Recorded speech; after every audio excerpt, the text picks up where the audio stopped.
Bonjour à tous et bienvenue sur TV Vendée pour cette nouvelle journée d'été en direct.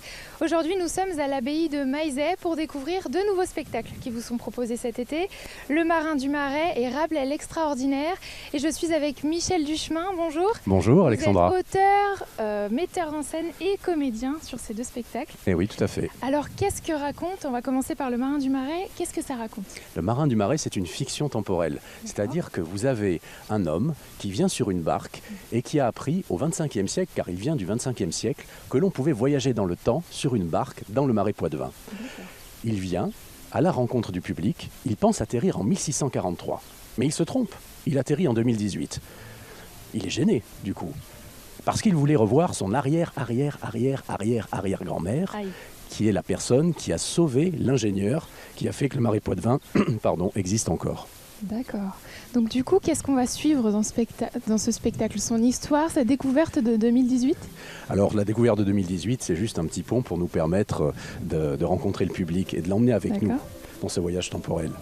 Et ce que nous allons suivre, c'est plutôt la rencontre avec ce XVIIe siècle, avec 1643, et avec les moines qui ont creusé les canaux à l'époque, des moines qui sont quand même dans une situation de crise. Tout va très mal à l'abbaye de Maillezais.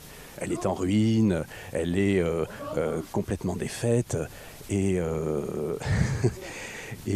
donc ils attendent Pierre Sietz, qui est un grand ingénieur, qui va inventer une société pour reconstruire les canaux et faire que la mer ne regagne pas ses territoires. D'accord. Le spectacle, il dure combien de temps?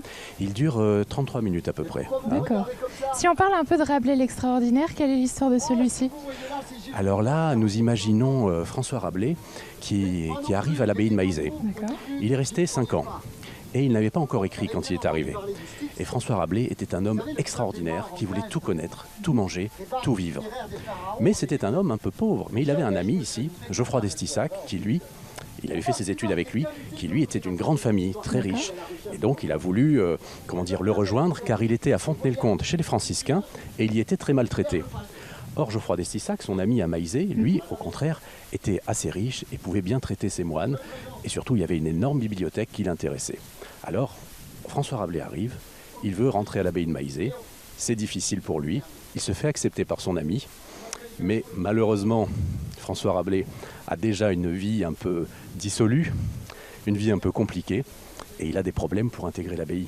Alors, nous allons découvrir ça dans l'autre spectacle. Je vous interromps, il y a une deuxième comédienne qui va entrer en scène. Combien de comédiens sur ce spectacle? Nous sommes 6, plus 5 figurants, qui sont tous exceptionnels et très investis. Et Isabelle est une comédienne merveilleuse que j'adore, qui est chanteuse et comédienne.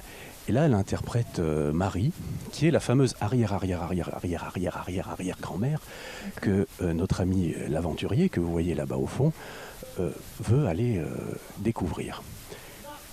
D'accord. Voilà, vous l'entendez. Et là, vous jouez de quand à quand?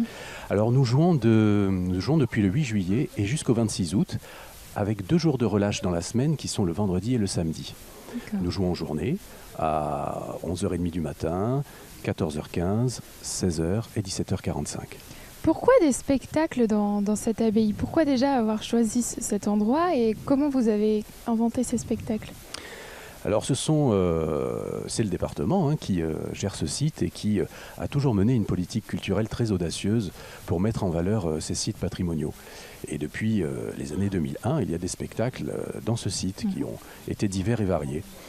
Et l'idée, c'est vraiment de faire découvrir à la fois ce lieu extraordinaire qu'est le Marais Poitevin, cette imagination des hommes qui a fait qu'on a creusé la mer, on a gagné des territoires sur la mer, on a inventé des canaux, on a appelé ça la Venise verte, et de faire découvrir l'histoire de ce lieu qui a été l'abri de François Rabelais, mais aussi de l'écrivain Agrippa d'Aubigné, qui a connu les guerres de religion, qui a été cathédrale. C'était une cathédrale que vous voyez là.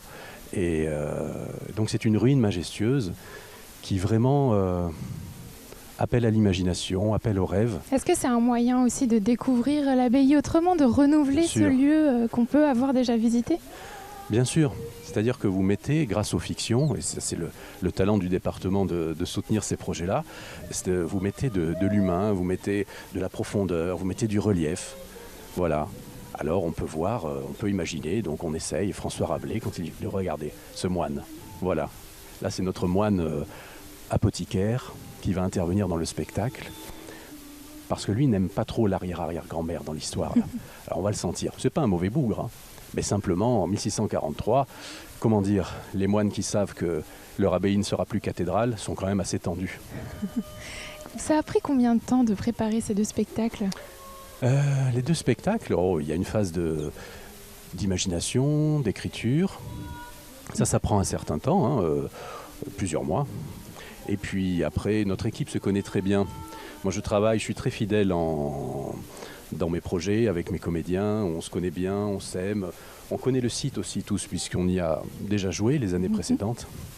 Et alors après, il y a la phase d'apprentissage, de répétition. Est-ce que c'est difficile de se renouveler dans les histoires, d'essayer toujours d'avoir une histoire différente ? C'est toujours un petit peu difficile, mais en fin de compte, pas tant que cela. Voilà, on a des petits défis, on essaie d'imaginer des nouvelles choses. De chaque contrainte naît une liberté.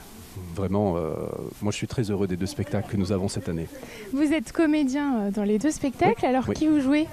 Alors là, vous me voyez habillé en maître d'œuvre, c'est-à-dire que les moines, en 1643, dans le Marin du Marais, le spectacle sur lequel nous sommes, avaient des gens qui travaillaient pour eux. Hein. Donc moi, je suis un petit ingénieur qui n'a pas la capacité de résoudre les problèmes de l'abbaye et des canaux du Marais Poitevin. Mais nous attendons un plus grand ingénieur venu de Paris qui va sauver le Marais Poitevin. Voilà. Ça fait très longtemps que vous jouez ici. Cet endroit, pour vous, comment c'est de jouer au pied de l'abbaye de Maizet ? Comment c'est de jouer au pied de l'abbaye de Maizet ? Écoutez, c'est mon destin. C'est différent d'une salle de spectacle fermée, j'imagine. Oui, niveau public, par exemple, c'est très différent. Le public est différent, j'imagine. Alors différent, c'est-à-dire que le public est vraiment surpris par les spectacles. Parce que vous savez, ce qui est très important, c'est que les spectacles sont offerts au public. Les gens visitent le site et les spectacles sont compris dans leur prix d'entrée, qui est vraiment pas cher du tout d'ailleurs.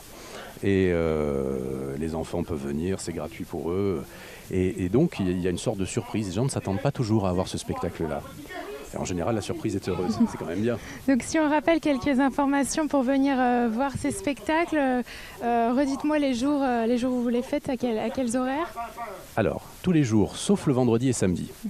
Donc du dimanche au jeudi, à 11h30 le matin, le Marin du Marais, à 14h15, Rabelais l'extraordinaire, à 16h, à nouveau le Marin du Marais, et à 17h45, à nouveau Rabelais l'extraordinaire. Donc le prix du spectacle inclus finalement dans le prix du billet, c'est un bonus. Voilà, vous visitez le site pour 6 € si vous avez plus de 25 ans, et puis en dessous de 18 c'est gratuit, et vous pouvez voir les spectacles, plus d'ailleurs les autres animations du site, les films, le guide bien sûr, la visite 3D numérique, vraiment l'offre est très très riche. Très bien, merci beaucoup. Je vous en prie. Et si ça vous a plu, on continue ici à Maizet. Tout à l'heure, 14h15, je vous donne rendez-vous pour une petite balade en barque pour découvrir les canaux qui sont ici tout autour de l'abbaye.